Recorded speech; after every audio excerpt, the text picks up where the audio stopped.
Good morning. Welcome into Let's Bet It here on Pickswise, Pickswise.com, brought to you by Superbook Sports. Make sure you guys subscribe to our Pickswise YouTube channel.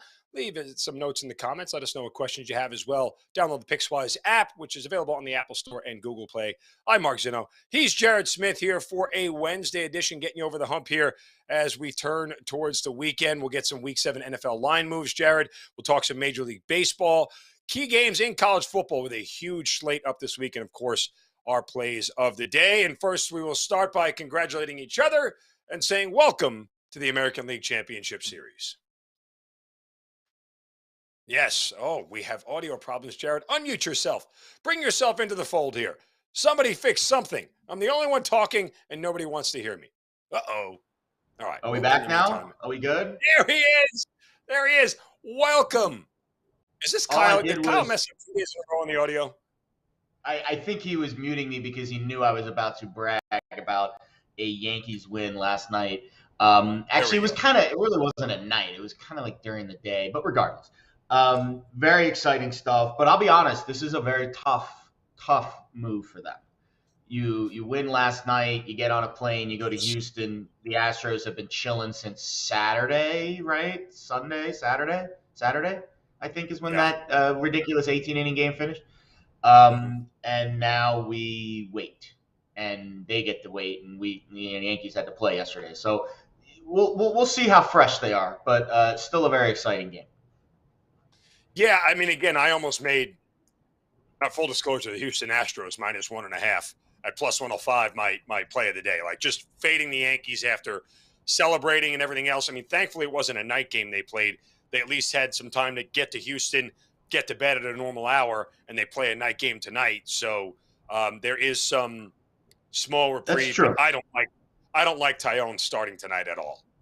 Oh yeah, the pitching match, and also the Astros are a $2 favorite, which tells you everything you need to know about where the sports books feel tonight's liability will likely fly. I mean, although the early splits do look like the Yankees are taking some money as a dog, which makes sense. That makes sense. Of course, but Jared, I tell you, if they don't get rained out and Tyone starts Game 5, I don't think they're playing here today. I agree. I mean, the rain out, honestly, the second the rain out took place, and I don't want to call conspiracy theory, but I do think the Yankees probably pushed really hard for that game to be rained out. You get Nestor back in the rotation. Even though he was on 3 days rest, he's the guy you want on the mound in that spot. And then you bring back Peralta and Holmes, who got the last 6 outs of the game, a day fresher. There is no doubt in my mind that the Yankees, I'm not saying they won't win, but it would have been a lot more difficult for them to win that game. That game would have played out completely different if it was played on Monday instead of Tuesday. All right, well, let's just turn our attention from the baseball playoffs to the NFL here. Week 7, get some midweek line moves.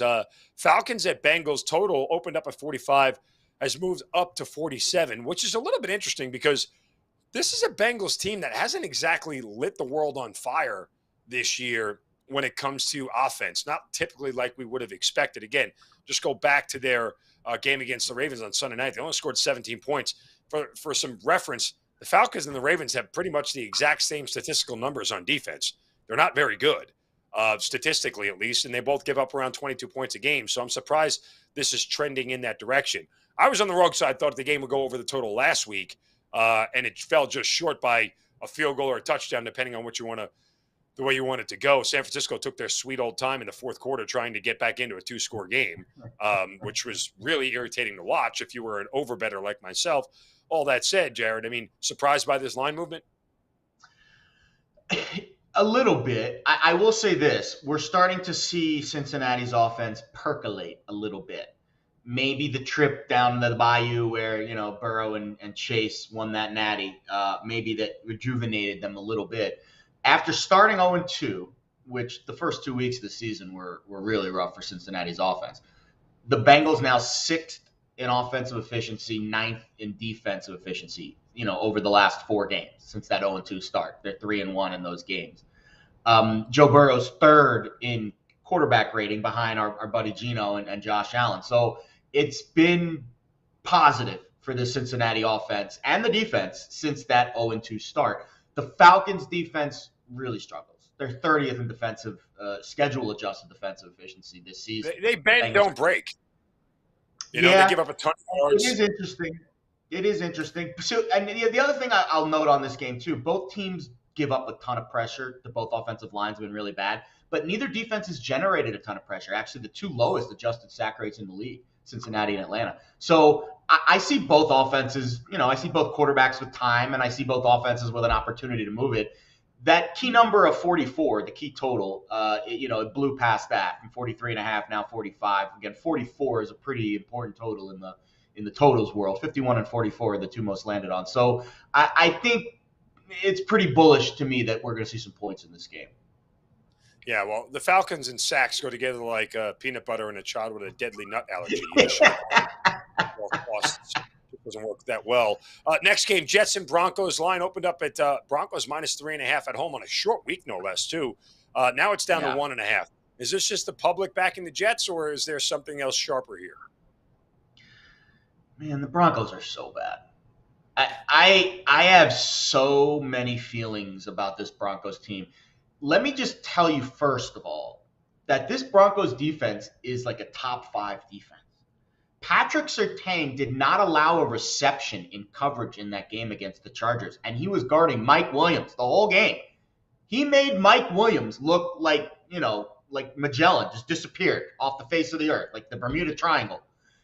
And again, you're getting solid pressure on the outside, Browning and Jones. Jones had 7 quarterback pressures in that game on Monday night against Justin Herbert. And again, the Chargers' offensive line's really banged up. Slater's out. Lindsley's hurt in the middle. But my point is, for this Broncos team to be 2-4, with their defense playing as well as it is, a top 5 unit, and really good weapons, Judy on the outside and Hamler and Sutton. I mean, it boggles my mind how poor Nathaniel Hackett and Russell Wilson have been. I think Wilson's done. To me, Wilson's done. I don't see him playing this week. The hamstring injury, maybe it's an excuse, maybe it's not. I don't know. We'll see what the line does with the Russell Wilson move. I'm assuming he's not going to play, but that number will obviously move dramatically. Who's the backup in Denver? It's not Drew Lock anymore. I don't even know. I don't even know either. I mean, that's an interesting. It is. I'll pull it up right now. Brett Rippon. Yeah, good luck with that.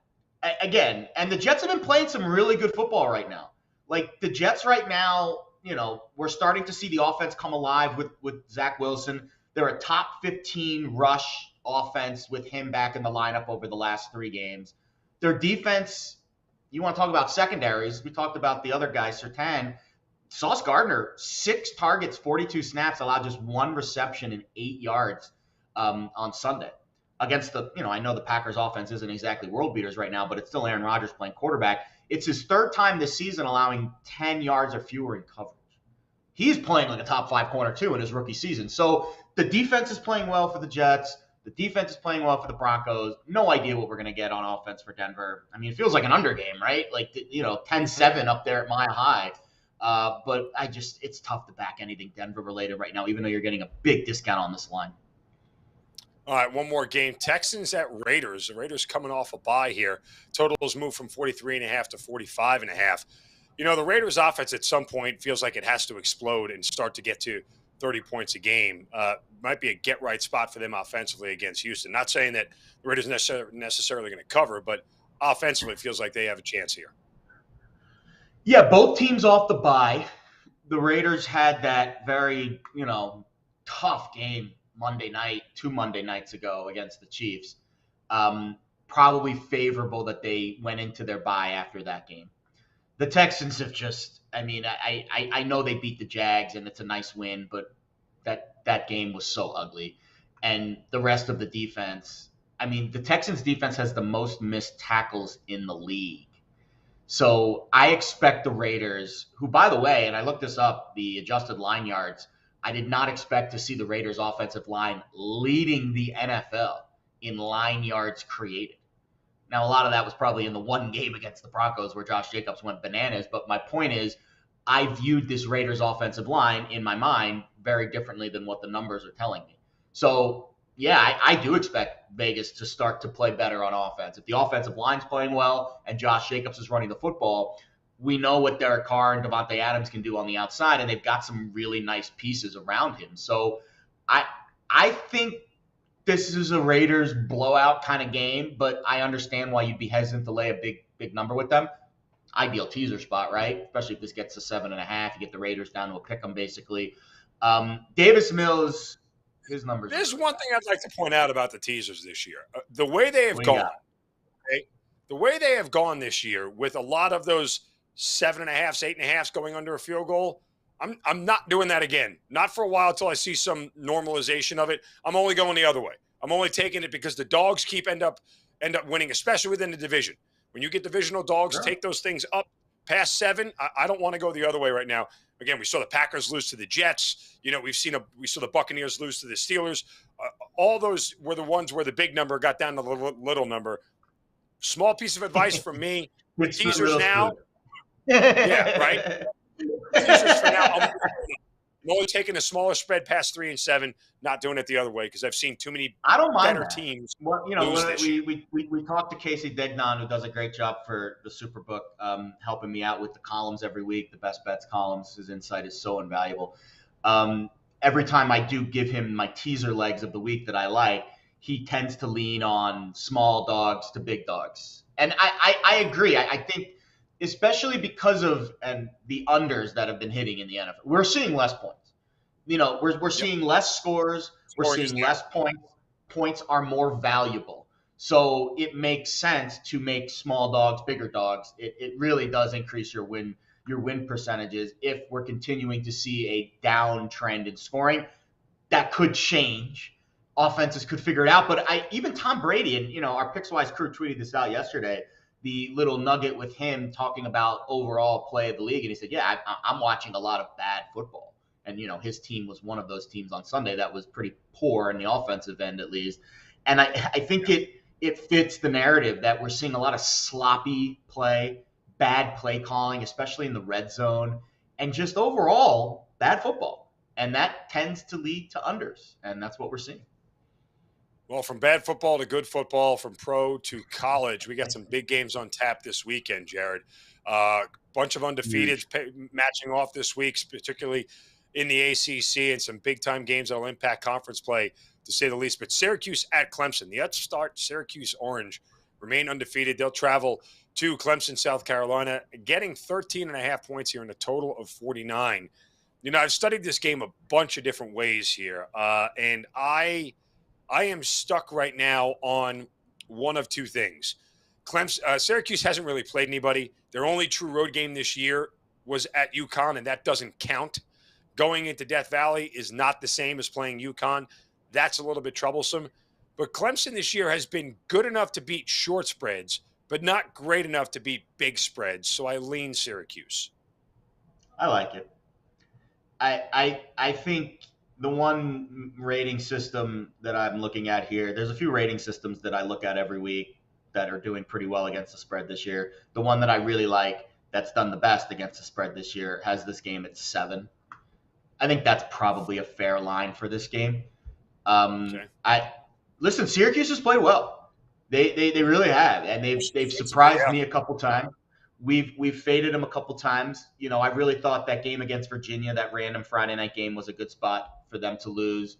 But they've been playing really well. They're not off the bye, are they? They are off the bye, aren't they? No, they played NC State last week. Oh, that's right. They played NC State last week. That was the game. That was the game that was off the first real quarterback, though, this defense is going to face in DJ Uiagalelei. Yeah. So, you know, I mean, they haven't seen a quarterback like this yet. If they can move the ball this week against Clemson, now Schrader's had a really good year. If they can move the ball this week, I'll be sold.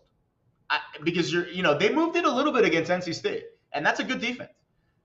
NC State's got a nice defense. Now Schrader threw 2 picks, and they were fortunate they were facing a backup quarterback who looked like he was an FCS quarterback still, and he was. He played for, I think, Charleston Southern last year. But they're going to face a real quarterback, in this game. But listen, I think Syracuse has better weapons on offense. The Gadsden kid's maybe the best player on the field. Clemson doesn't have a ton of talent at the skill positions this year. They're more of a beefy team. All right, let's go move on to UCLA and Oregon here. Oregon has responded after the beatdown at the hands of Georgia in week one. They've been fantastic every game since. UCLA has been awesome offensively. Their quarterback, Dorian Thompson-Robinson, DTR, completing 75% of his passes.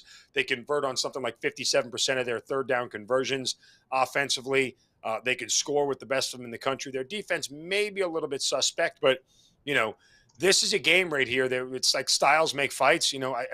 Oregon is probably the more physical of the two teams, but how much can they slow down all the weapons, especially why is the running back slipping my name? Zach Charbonneau of UCLA, who's been fantastic on the ground this year. Can they slow him down? I do like this spot for Oregon.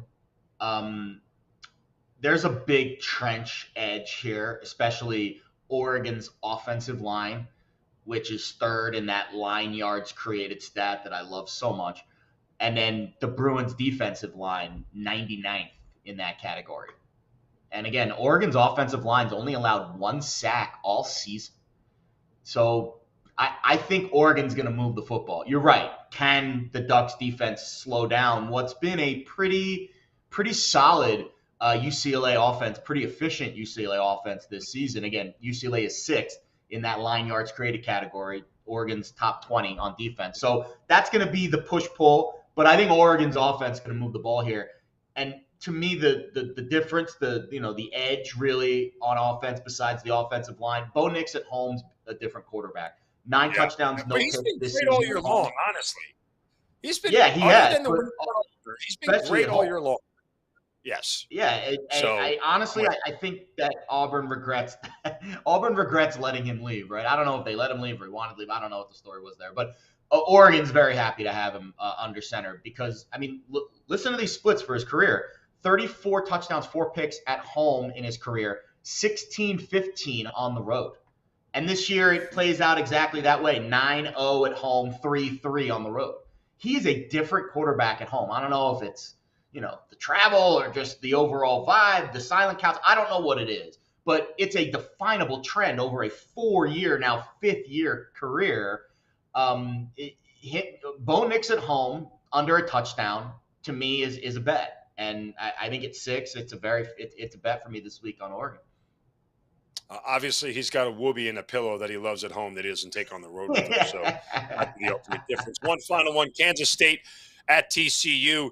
Going to get bit last week after taking out Oklahoma and taking out Kansas. Now for the 4th consecutive week, they are playing in a huge matchup against a Big 12 opponent. Now, Kansas State, are they even ranked yet? Are they up to 25th? I'm not even sure. Yeah, they're in the top 25. I was going to say. Listen, these are the only 2 undefeated teams in the Big 12 right now. 4th consecutive week that they're facing a ranked opponent. Like, I feel like at some point TCU's got to have a laydown game where they're just exhausted from having to play this level of opponent week after week after week. It's really hard to run the slate of 4 consecutive, ranked opponents and win them all. So how do you handicap this one? I agree with your take here. I do think as much as I love what Sonny Dykes has done and the Hacksaw Jim Duggan, which is like my new, I don't know if you're a old school wrestling fan, Hacksaw Jim Duggan, Hacksaw Jim Duggan. Love this QB, love this TCU offense. Don't love the defense too much. I don't know a ton about K-State. I haven't watched a ton of their games this year. I do know their win over Oklahoma. Adrian Martinez went absolutely bananas. I feel like there's going to be some points in this game. But I do agree that on paper, TCU's better. But we might see a little bit of a regression with their focus level, with their consistency, how they hold up on some of those key third down plays, third and short. Can they muscle up? I think K-State's a tough football team. They will physical you to death. That's a tough spot. I do think a lot of people are going to be on the dog in this game though, and so it'll probably be a pass for me. It does look like a lot of the early handle is coming in on K-State. I think that makes sense. And the line's moved accordingly too, so it's not like we've got any reverse line movement or anything here. This thing opened at 5, 4. It opened at 5 at the Westgate. It's now 3.5. So. I think I like this TCU team. I want to get behind the Sonny Dykes story, but I agree. They're going to run out of steam at some point. If this game was played in Manhattan, Kansas, is K-State a favorite? Absolutely. I would say yes. Yeah. They'd be a 3-point favorite. Yeah. I think at 3, you can assume just to flip it. Yeah. I mean, that makes sense. All right.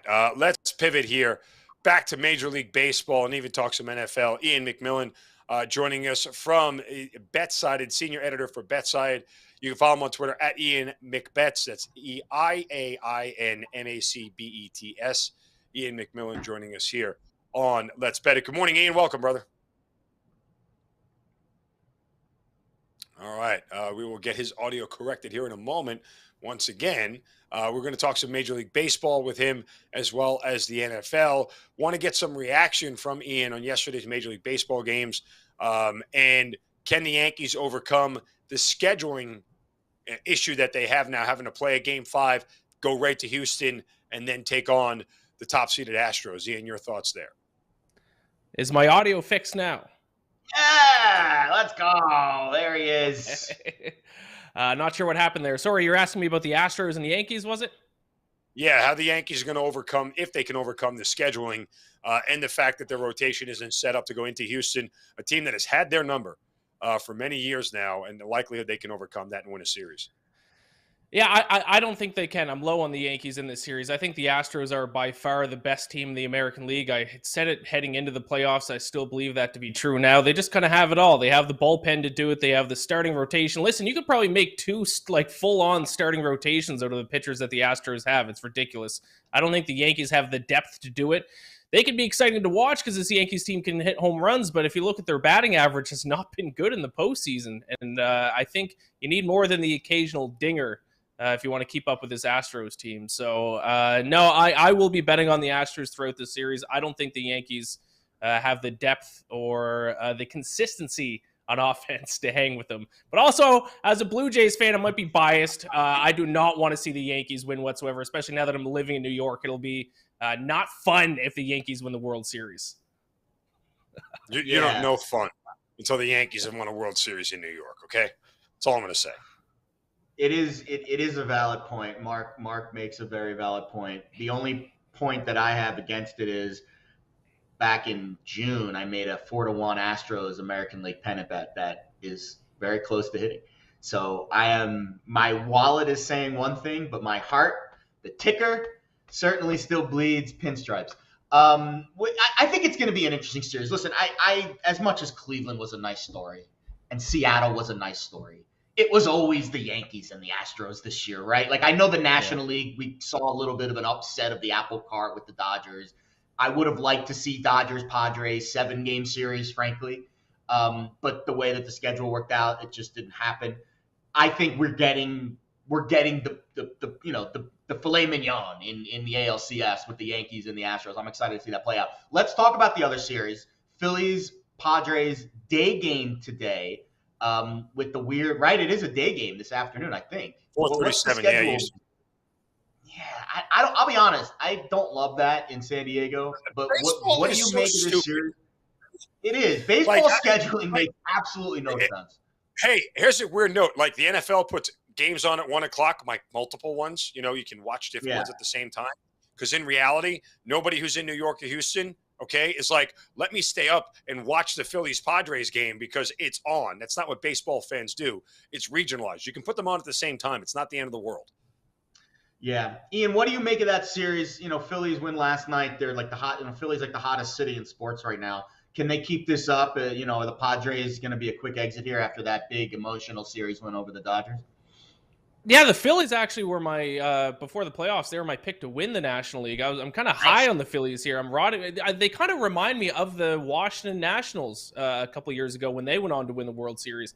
They have a couple aces. They have a hot offense. They had one of the best offenses in the past month heading into the playoffs.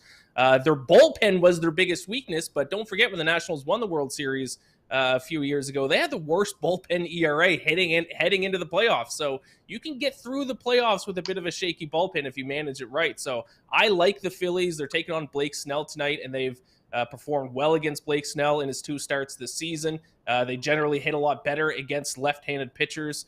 So I've been riding the Phillies all playoffs. I will ride them again tonight. I was on them last night, so I'll keep riding the Phillies until the wheels fall off.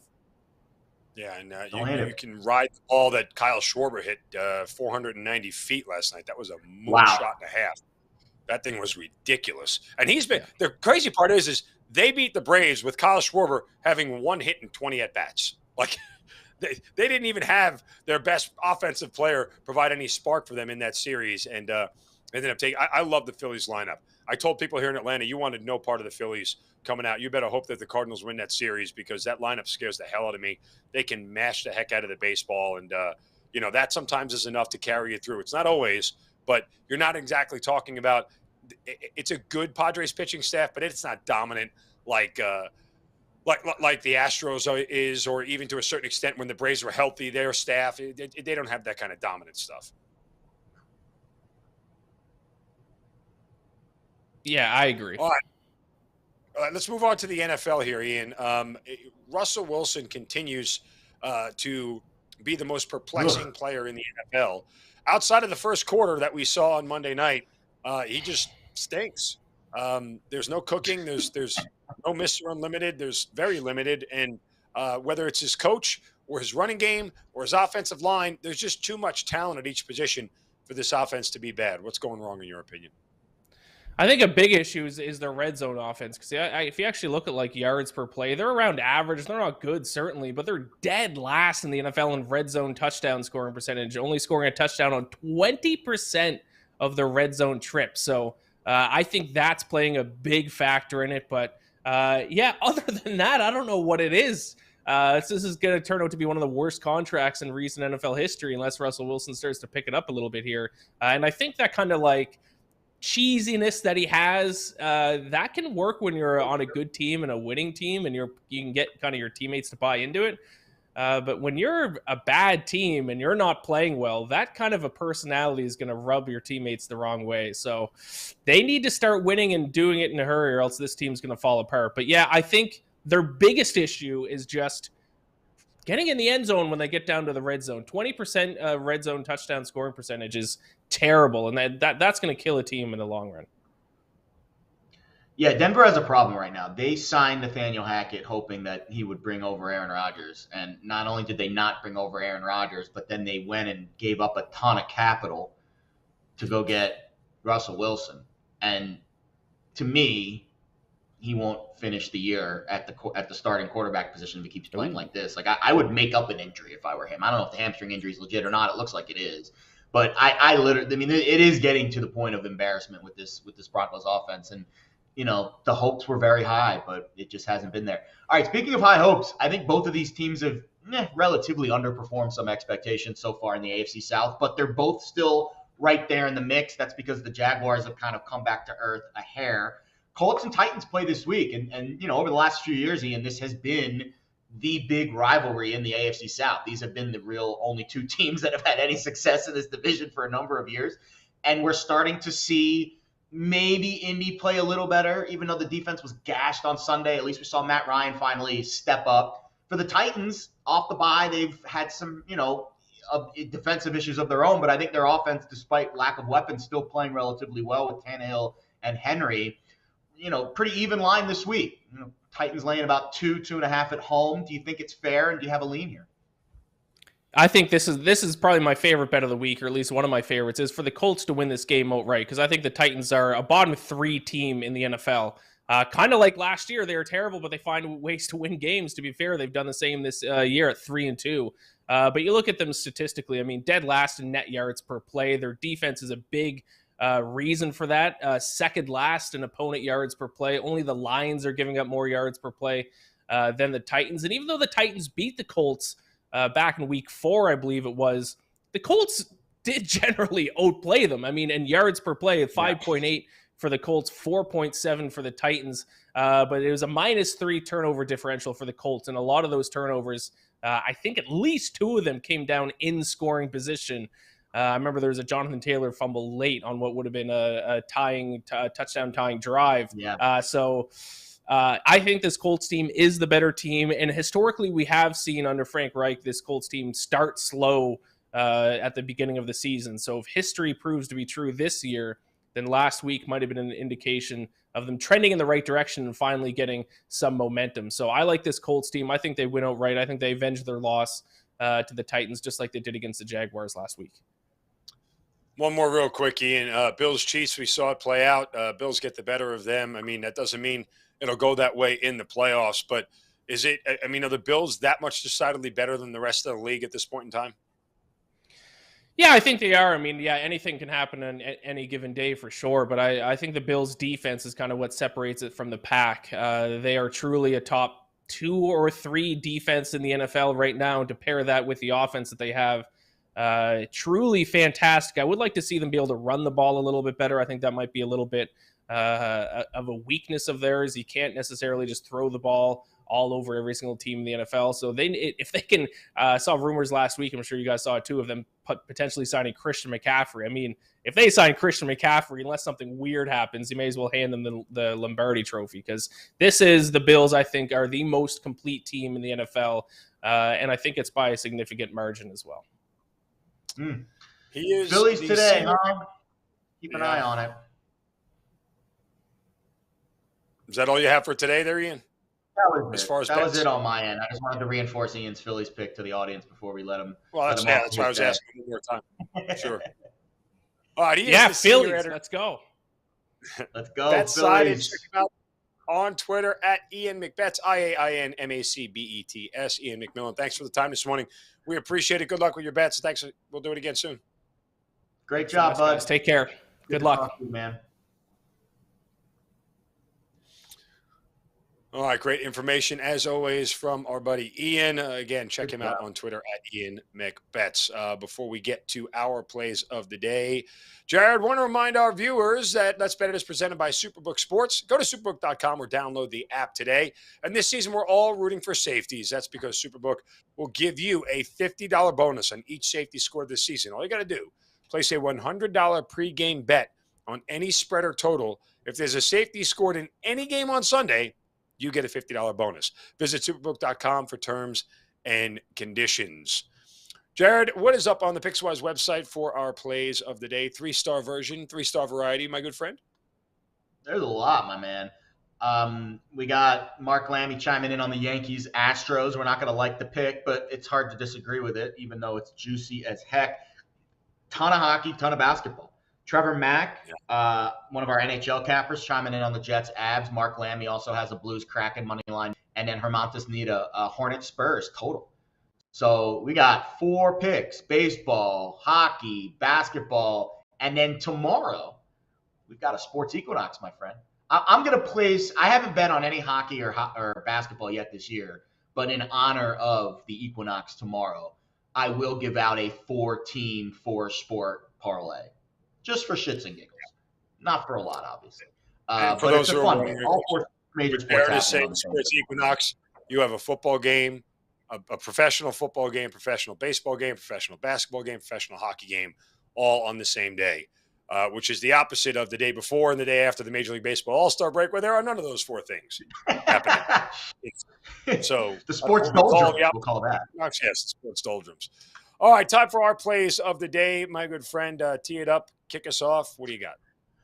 Yeah, we haven't done a ton of baseball postseason betting. I think I've only made 4 or 5 bets so far in the entire playoffs. I've kind of slow played it. It's tough to find a ton of value, but I do see a little value today with the Nerfy in this Phillies-Padres game. Nola Snell, those are 2+ Nerfy pitchers this year, combined 49-7 Nerfy record during the regular season. Nola 2-0 in the postseason. He was clean against Atlanta and St. Louis. On the road during the regular season, 14-2. He is a whip below 1 overall with his first inning data this year. Very solid first inning pitcher. Blake Snell, sometimes he can get a little emotional. Doesn't always sustain it through the full game. But really solid Nerfy record this year at home during the regular season, 13-2. 1-1 in the postseason. The one Yerfy he gave up was on the road at the Mets, who have one of the best first inning scoring rates in Major League Baseball this year at home. He is at home here, so I don't quite feel as unsafe putting Snell in this Nerfy bet. Both pitchers, again, really solid numbers overall, solid numbers against the opposing lineups. Snell's numbers against Schwarber are solid. Harper, has touched him up for a home run, but the batting average is low. Realmuto's the only guy that's really gotten to Snell, and Nola's got great numbers across the board. Another thing I really like here, we talked about it with Ian, day game after a night game. A little sleepy start, perhaps, and I like that the total's low, and we're getting this at minus 140 over at the Westgate, which I think is a relatively fair price. Feels a little juicy, I know, but relatively speaking, the two nerfy rates of the pitchers, the day game after the night game, low-scoring game yesterday, it feels relatively fair. I'd probably play it up to about minus 150. Phillies, Padres, nerfy, my play of the day. All right, in honor of the NBA season being back and back in Atlanta tonight as the Hawks tip off their regular season schedule with the Houston Rockets, Jared, I'm actually going to play an under 233 between the Rockets and Atlanta. This is an incredibly high total. I know these were two of the worst defenses in the league last year, and the Hawks had one of the best offenses. They were a top 3 3-point shooting team. However, if you go back to the start of last year, through their first 10 games, the Hawks only scored 120 once. Not only that, only 2 times in their first 10 games did they eclipse this total of 233. I expect a little bit of changes from the Atlanta Hawks offensively now with Dejounte Murray in the fold. He'll start to score some. He'll take the ball out of Trey's hands. I expect a lower point total at first until they get their legs underneath them. They've got to figure out what this offense is going to look like. Plus, the Hawks have to have a better focus on defense. That is one of the things that they have harped on this entire offseason. Got to be better on defense. I expect that to show up tonight as well. Take a little while for these two teams to get their legs underneath them, particularly the Hawks offensively. A very inflated total due to last year's numbers at 233. I'll take the under between the Hawks and the Rockets tonight for my play of the day. All right, that'll do it for us here on Let's Bet It. Once again, please subscribe to the Pickswise YouTube channel. Leave some comments. Let us know what games you want, what questions you have always here during the show. Make sure you download the Pickswise app, available on the Apple Store and Google Play. And, of course, check out Pickswise.com. For Jared Smith, I'm Mark Zenner. You guys have a wonderful Wednesday. Make it a great day. Go cash some tickets. Go get it. Go bet it. We'll talk to you tomorrow.